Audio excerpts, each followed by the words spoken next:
Hi friends, मेरा नाम अजय। आज हम पढ़ेंगे अलजेब्रा का लेक्चर नंबर 3। तो अलजेब्रा में हमने क्या क्या अभी तक पढ़ा और क्या मुझे आज पढ़ना है वो हम यहाँ पे लिखे दे रहे हैं। सबसे पहले हमने डिस्कस किया था इंडाइस। इंडाइस यानी घातांक। फिर हमने डिस्कस किया दूसरे नंबर पर सर्ट्स। सर्ट्स यानी करणी। करने के बाद तीसरा हम डिस्कस करेंगे क्वाड्रेटिक इक्वेशन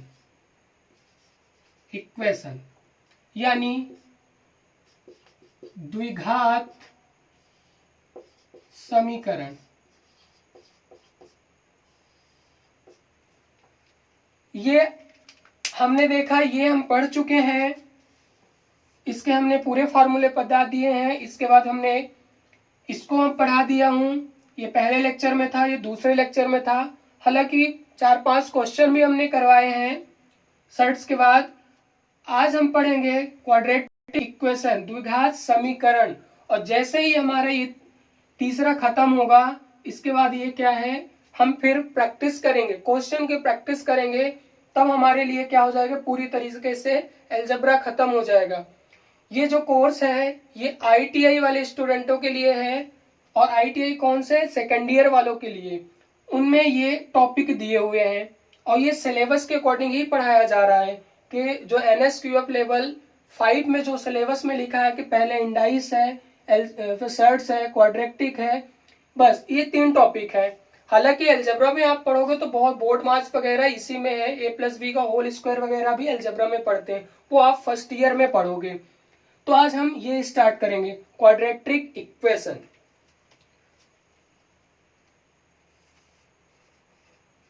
क्वाड्रेटिक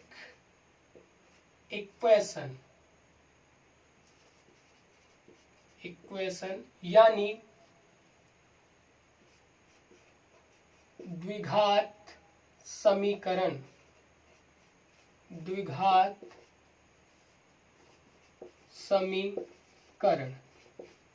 हालांकि द्विघात समीकरण को सॉल्व करने के लिए, हल करने के लिए अपने पास 2 मेथड हैं।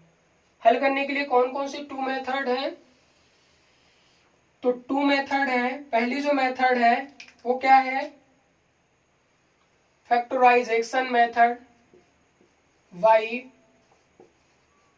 फैक्टराइजेशन मेथड, यानी बात करें गुणनखंड मेथड, यानी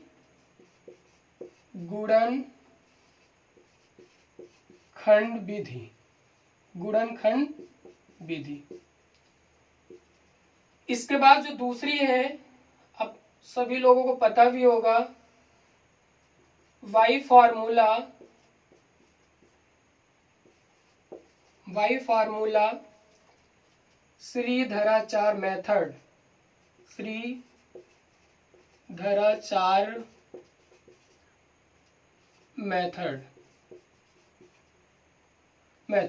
हालांकि ये नाम से है, श्रीधराचार्य मेथड ही इसके नाम है, लिखे देते हैं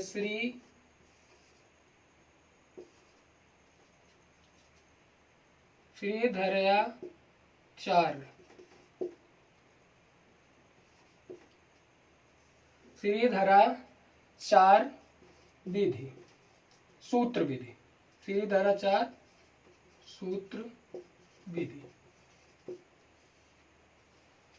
ये 2 मेथड हैं द्विघाती समीकरण को सॉल्व करने के लिए। अब ये द्विघाती बहुपद होता किस टाइप से है, तो यहाँ देख लेते हैं। ये कुछ इस टाइप से होता है, ax² plus bx plus c equal to 0। यही क्या कहलाता है, द्विघाती समीकरण।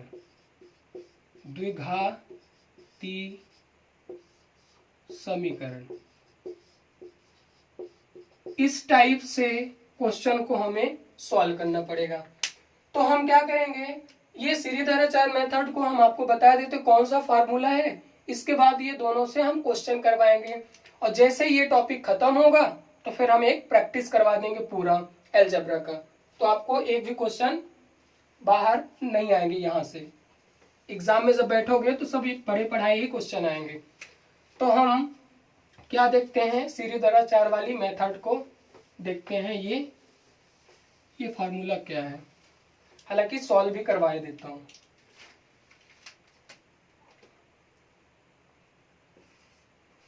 श्रीधराचार्य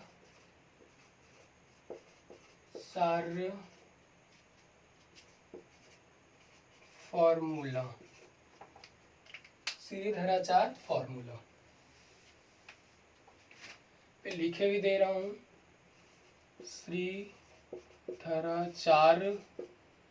श्रीधराचार्य सूत्र देखते हैं। ध्यान से देखना, आपको समझ में आएगा ये किस पर अप्लाई होता है। आप जानते हो श्रीधराचार्य मेथड अगर आपसे पूछ लिया जाए ये किस पर अप्लाई होता है तो आपको पता होना चाहिए कि किस पर अप्लाई होता है। तो क्वाड्रेटिक इक्वेशन यानी द्विघाती बहुपद, ये द्विघाती समीकरण,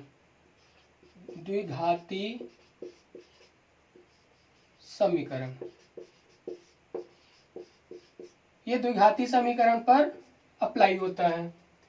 इसके बाद अब क्या है, द्विघाती समीकरण कैसा है आप देखे होंगे, हमने अभी जस्ट बताया कि ax square plus bx plus c equal to 0।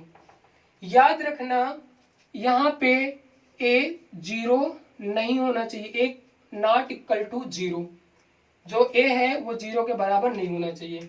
अब इसको हम सॉल्व करते हैं तो ax square plus bx equal to minus c, हम ये फार्मूला निकालने के लिए ये कर रहे हैं। इसके बाद हमने क्या किया कि दोनों साइड 4a का मल्टीप्लाई करा दिए, बोथ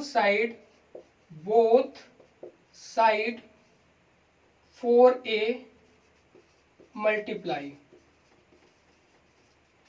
यानी लिख सकते दोनों साइड, दोनों नीचे लिख देता हूं फिर जगह नहीं होगी,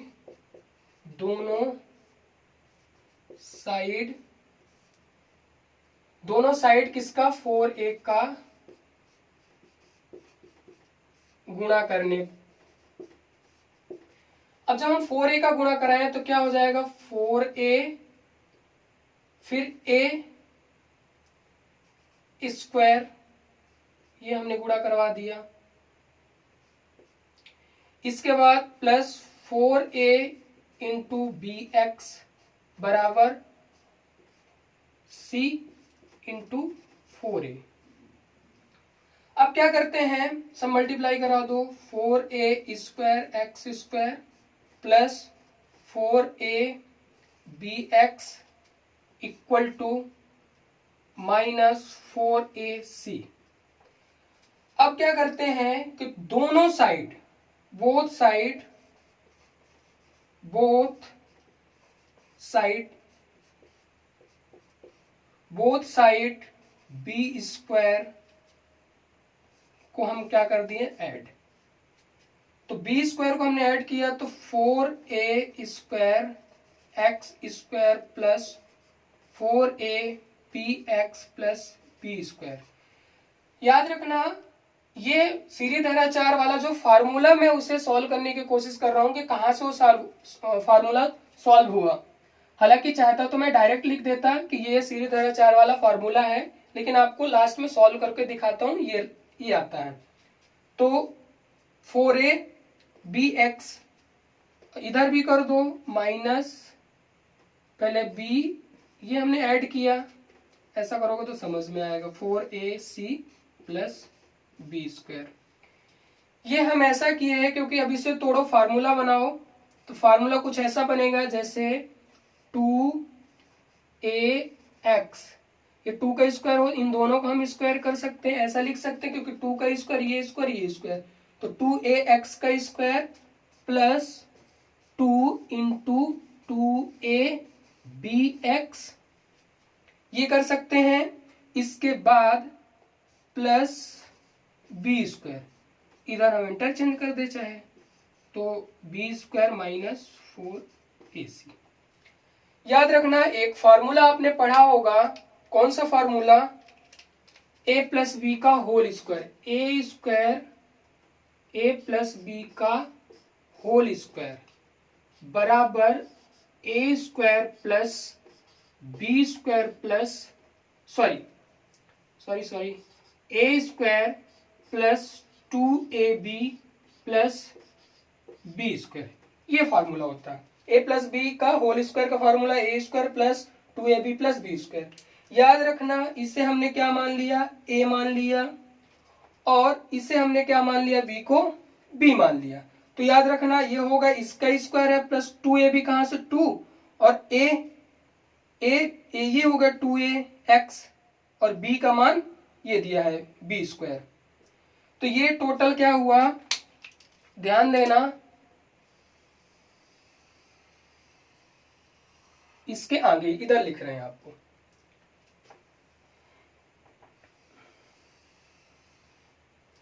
तो ये हो जाएगा 2ax प्लस b का होल स्क्वायर बराबर, इधर क्या है, इधर था बी स्क्वायर माइनस 4ac। अब क्या करना है, ये स्क्वायर है, इस साइड जाएगा तो रूट लग जाएगा, यानी ये बी स्क्वायर माइनस 4ac, इसे हम प्लस माइनस लिख सकते हैं।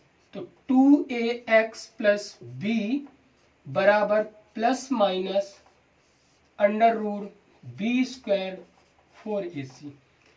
याद रखना इधर b प्लस में है तो उस साइड जाएगा तो माइनस कर लेना, 2ax प्लस उस साइड गया 2ax तो minus b plus minus under root B square minus 4ac। इसके बाद हमें x की वैल्यू चाहिए, तो x बराबर हो जाएगा माइनस b प्लस माइनस, अब यहाँ मल्टीप्लाई है तो इस साइड जाएगा तो प्लस में हो जाएगा, दूर लिखे लो, x बराबर minus b plus minus B square minus 4ac। अब क्या हो जाएगा, ये 2a, यही सीरीधराचार मेथड का फॉर्मूला है। ये 2 इधर मल्टीप्लाई था, इधर डिवाइड हो गया, तो ये जो फॉर्मूला हमें प्राप्त हुआ, यही फॉर्मूला क्या है, सीरीधराचार फॉर्मूला। इसी फॉर्मूले का नाम क्या दिया गया, सीरीधराचार फॉर्मूला। लिखे दे रहा हूं, इसी फॉर्मूले को हमने क्या बोल दिया, सीरीधराचार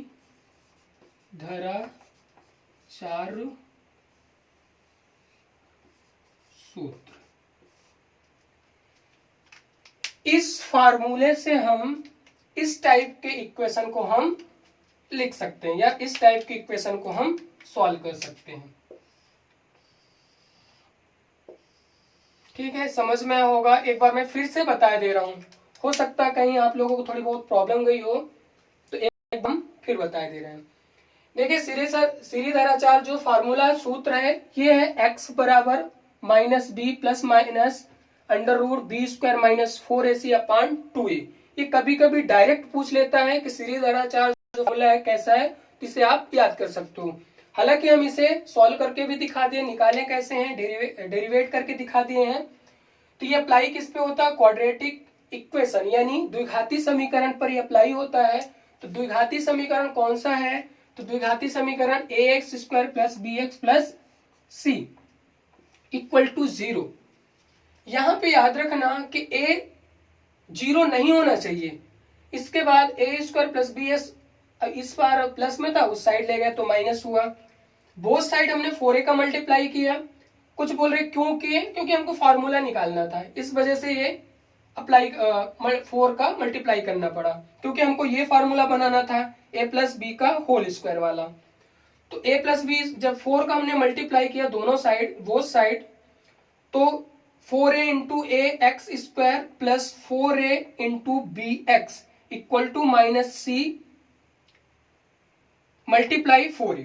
इसके बाद अब जब 4a इंटू ए, तो इन दोनों को हमने क्या किया, मल्टीप्लाई कराया, तो 4a स्क्वायर, क्योंकि a है तो स्क्वायर होगा, एक्स स्क्वायर।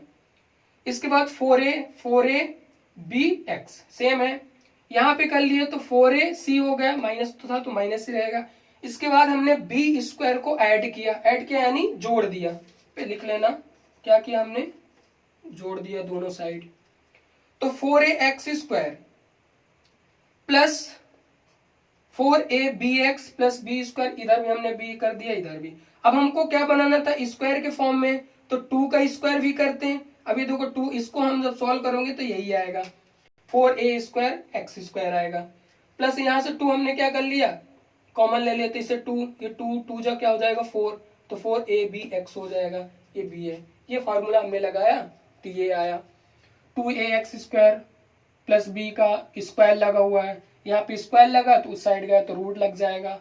अब जब रूट लग गए, इधर क्या होगा, रूट का जब मान निकालते तो प्लस माइनस दोनों में आते हैं, तो इसलिए हमने यहाँ पे प्लस माइनस दोनों कर दिया। इसके बाद b का हमने यहाँ पे प्लस था, उस साइड गया तो माइनस हो गया। अब क्या हुआ कि यहाँ पे 2a मल्टीप्लाई था तो उस साइड गया तो क्या हो जाएगा, डिवाइड हो जाएगा। हालांकि ये वाला भी रूल आपको पढ़ लेना कि अगर यहाँ पे प्लस है, तो इक्वल टू के उस पार जाएगा तो माइनस हो जाएगा, और माइनस है तो क्या हो जाएगा, प्लस हो जाएगा। अगर मल्टीप्लाई है तो बराबर कुछ साइड जाएगा तो डिवाइड हो जाएगा, अगर डिवाइड है तो बराबर कुछ साइड जाएगा तो मल्टीप्लाई हो जाएगा।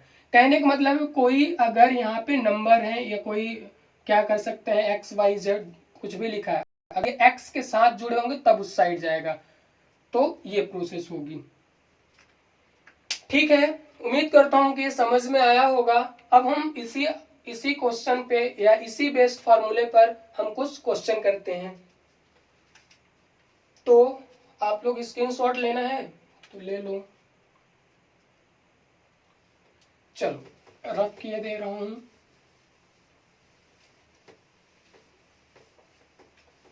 तो सबसे पहली वाली आप सोच रहे हो उसका फार्मूला क्यों नहीं निकाले, क्योंकि तो गुणनखंड करके निकालना पड़ेगा। जैसे मैं एक क्वेश्चन लिखता हूं आपके सामने, तो दोनों मेथड से हम आपको करके दिखाएंगे। कोई सा भी क्वेश्चन लिख लेते हैं। Question number first, x square plus 2x plus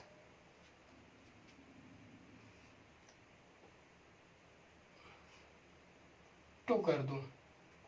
ठीक है, देखते हैं ऐसा।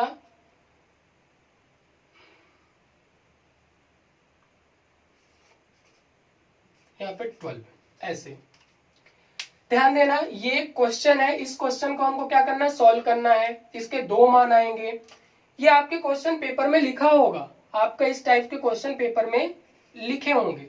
अब इसे सॉल्व करने का सबसे पहला वाला जो मेथड था वो वाला भी मेथड हम करके दिखाते हैं, मेथड फर्स्ट। अब मेथड फर्स्ट में क्या था, आप जानते हो फैक्टराइज गुणनखंड विधि वाला था, तो वो लिखे देते हैं गुणनखंड विधि,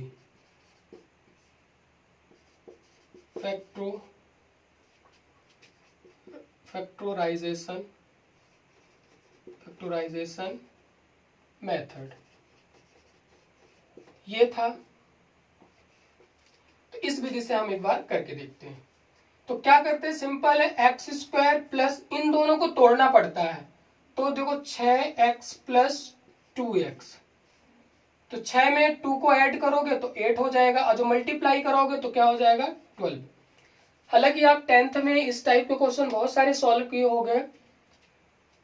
तो अब क्या करना है कि हमें इन दोनों में कॉमन करना है। तो कॉमन इन दोनों में क्या हो रहा है, x कॉमन है, तो x प्लस 6, और यहाँ पे क्या हो जाएगा, प्लस 2 कॉमन हो रहा है, x प्लस 6। याद रखना ये 2 बार हो गया है, x प्लस 6, s प्लस 6, तो x प्लस 6 2 बार है तो हमने एक बार लिखा। इसके बाद फिर क्या हो जाएगा, x प्लस 2। तो अगर आपसे कोई पूछे कि इसका हम सॉल्व करना है, गुणनखंड निकालना है, ऐसा लिखा रहेगा, इस क्वेश्चन के गुणनखंड बताओ, गुणनखंड बताओ या गुणनखंड सॉल्व करो या गुणनखंड निकालो, कुछ भी। तो गुणनखंड इसका क्या आ गया, ये आ गया, ये आपका आंसर हो गया। ये आपको जिसको समझ में आता है वो आसानी से कर लेगा, जिसको नहीं आता तो आप दूसरी मेथड भी अप्लाई कर सकते हो। दूसरी मेथड है जो सीरीधराचार मेथड हमने बताया, वो भी इसी क्वेश्चन में हम अप्लाई करके देख लेते हैं। दूसरी मेथड हमने कौन सा बताया, सीरीधराचार विधि। इस विधि से भी हम देख लेते हैं। इसका फॉर्मूला, डायरेक्ट फॉर्मूला आपको याद होना चाहिए।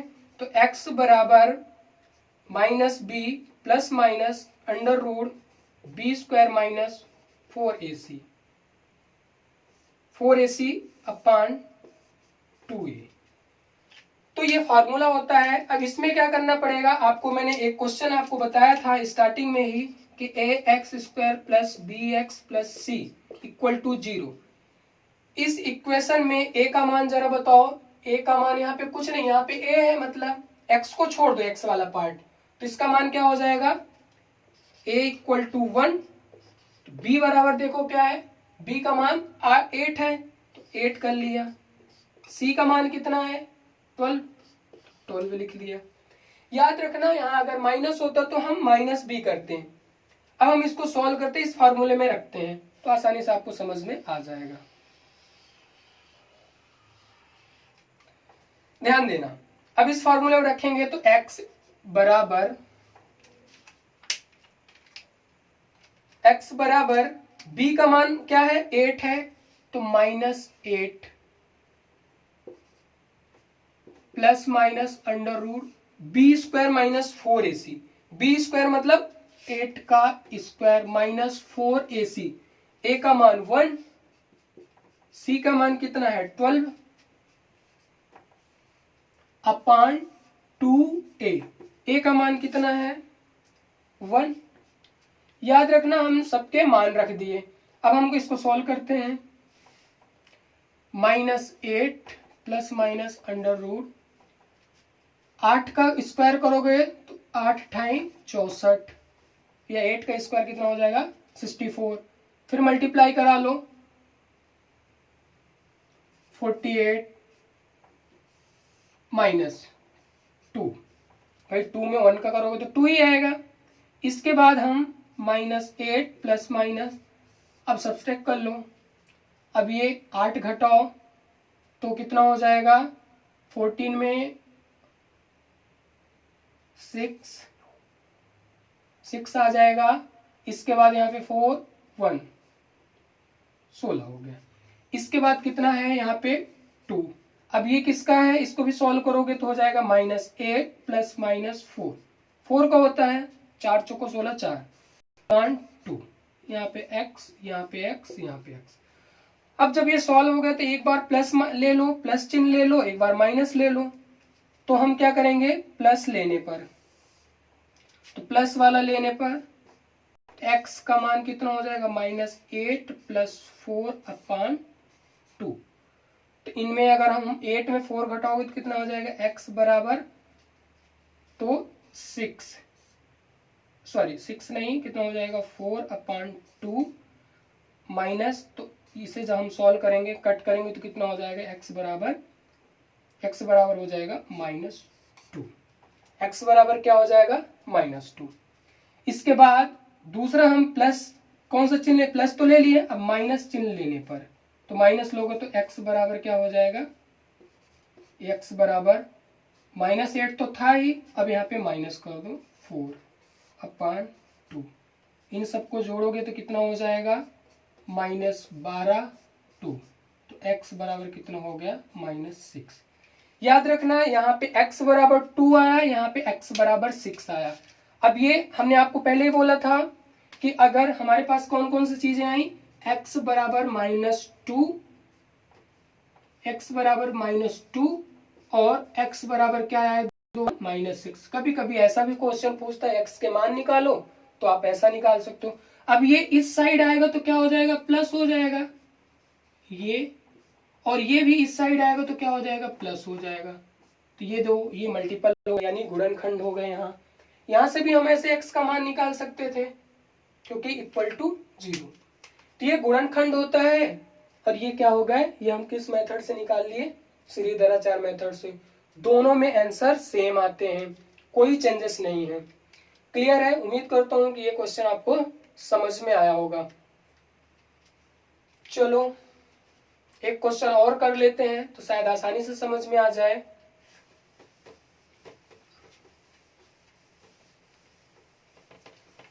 तो श्रीधराचार्य मेथड वाली ही क्वेश्चन लेके आपको दिखाते हैं।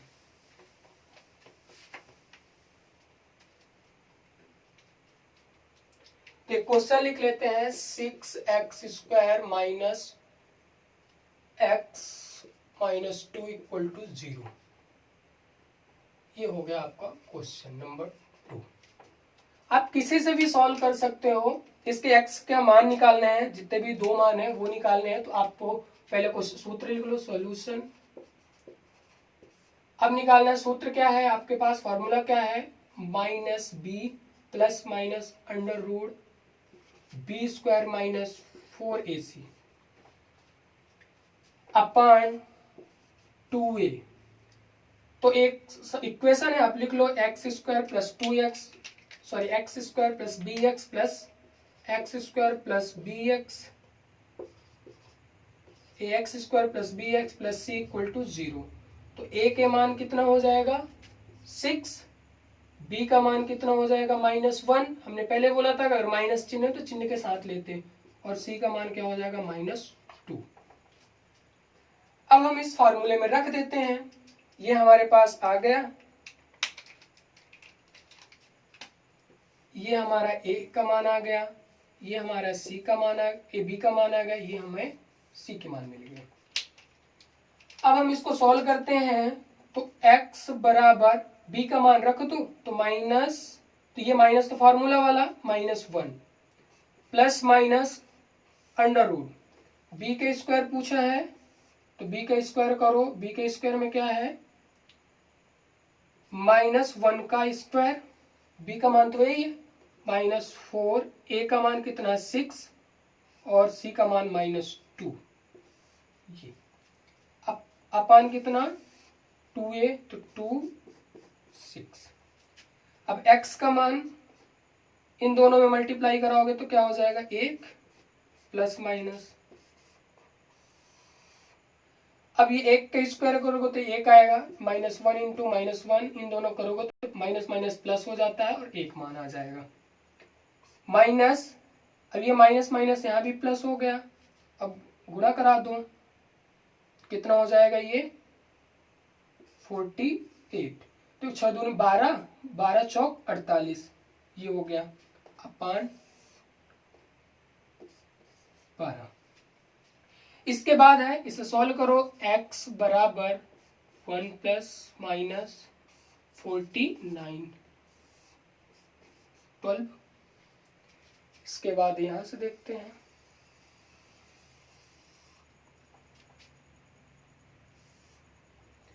x इक्वल टू, ये क्या है मिला 1 प्लस माइनस अंडर रूट 48 का मान आप निकाल सकते हो, 49 का मान, तो 49 का मान कितना हो जाएगा 7।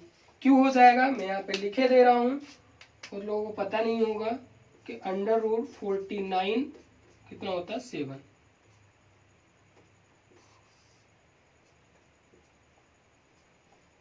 अब क्या करते हैं, जब 7 आ गए यहाँ पे अपान कितना 12।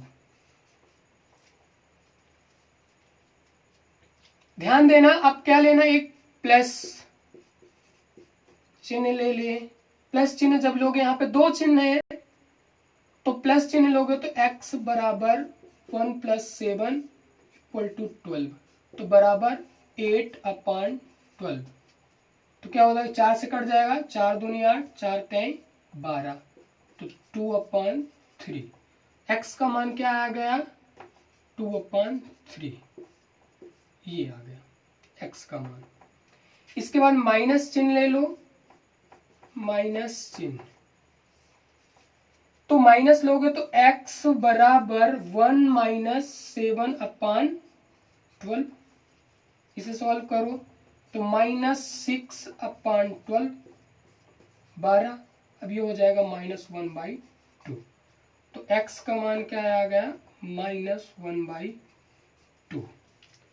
अगर आपसे इस क्वेश्चन के अगर x के मान पूछते, 2 मान होते हैं, तो आप एक मान तो ये आ गया आपके सामने, एक मान ये आ गया, 2 वैल्यू। अगर आपको गुणनखंड पूछता कि इसका गुणनखंड निकालो, या आपके वैल्यू x की वैल्यू पूछता, तो इसकी स्क्वायर है तो 2 वैल्यू आएगी। अब अगर इसका गुणनखंड पूछता तो यहीं से भी हम गुणनखंड भी निकाल लेते। आपको सिखाया गया गुणनखंड कैसे निकालते, ध्यान से देखना। गुणनखंड के लिए, गुणनखंड के लिए क्या करना है, जैसे x = 2/3, तो इस साइड जाएगा तो कितना हो जाएगा, 3x हो जाएगा, 3x = 2। अब ये 2 प्लस में है तो इस साइड जाएगा तो क्या हो जाएगा, 3x - 2। ये गुणनखंड हो गया। दूसरा देखते हैं, दूसरा क्या है हमारे पास, x बराबर -1/2। अब ये 2 इधर जाएगा तो 2x बराबर -1। अब ये माइनस इस साइड जाएगा तो प्लस, 2x + 1। ये हो गया, ये गुणनखंड हो गया। तो श्रीधराचार्य जो फार्मूला है वो बहुत अच्छा है, ये दोनों में हो जाएगा। मेरा मानना ये है कि अगर दो घातीय समीकरण अगर आता है तो इस फार्मूले से निकालें, कभी आपका गलत नहीं होगा, क्योंकि अगर फार्मूला अगर सही है तो गलत कहीं हो ही नहीं सकता। गुणनखंड विधि से है, कभी कभी आपका गलत हो जाता है। तो जो लेक्चर नंबर 4 होगा, जो आगे वाला लेक्चर होगा, उसमें आपको मैं प्रैक्टिस कराऊंगा। हालांकि ये टॉपिक आपका खत्म हो चुका है, बस क्वेश्चन की प्रैक्टिस रह गई है। तो अगर जब तक आप क्वेश्चन की प्रैक्टिस नहीं करोगे तब तक आपको शायद ही समझ में आए। तो अगर इसकी 2 वीडियो अगर आपने नहीं देखी तो इसके डिस्क्रिप्शन लिंक में वो दोनों वीडियो होगी, तो लेक्चर 1 लेक्चर 2, तो आप दोनों को देखें, हो सकता है आपको आसानी हो समझने में। Thank you.